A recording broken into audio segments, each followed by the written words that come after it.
Global market में इस वक्त सोने को लेकर एक बहुत बड़ा सस्पेंस बना हुआ है। हाल ही में रिकॉर्ड हाई बनाने के बाद सोने की कीमत में एक तेज करेक्शन यानी कि गिरावट देखने को मिली है।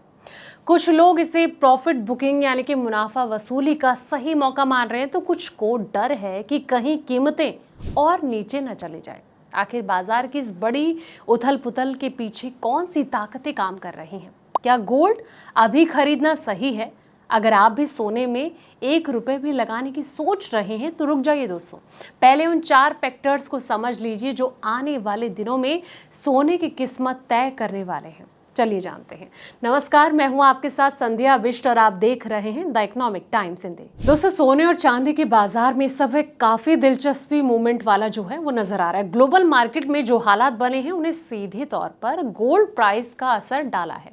अभी सोना करीब 4200 के लेवल के आसपास ट्रेड करता नजर आ रहा है, जो अपने आप में एक मजबूत लेवल माना जाता रहा है। असल में बाजार में कई फैक्टर्स एक साथ काम कर रहे हैं। सबसे बड़ा कारण है दोस्तों कि यूएस जॉब्स डेटा जो कि नए आंकड़े आए हैं, उनसे बाजार को अब ये उम्मीद कम लग रही है कि आने वाले समय में यूएस फेडरल रिजर्व जल्दी इंटरेस्ट रेट को कट करेगा, यानी कि ब्याज दरें अभी थोड़ी देर तक ऊंची रह सकती हैं।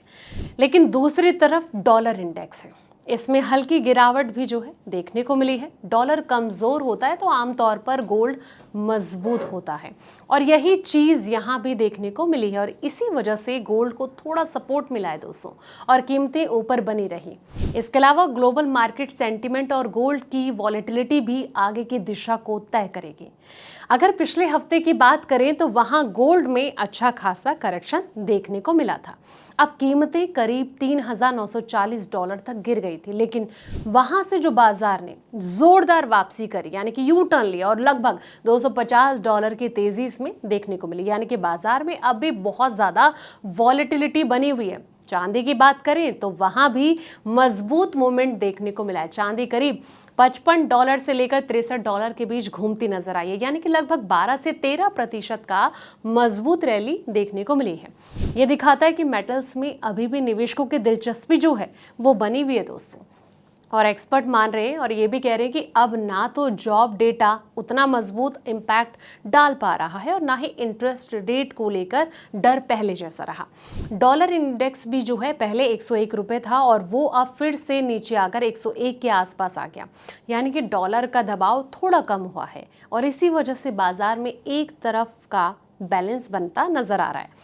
कुछ एनालिस्ट मान रहे हैं कि अगर सोना 4120 से लेकर 4130 के बीच वापस आता है तो वहां पर खरीदारी का मौका बन सकता है, यानी कि एक सपोर्ट जोन माना जा रहा है।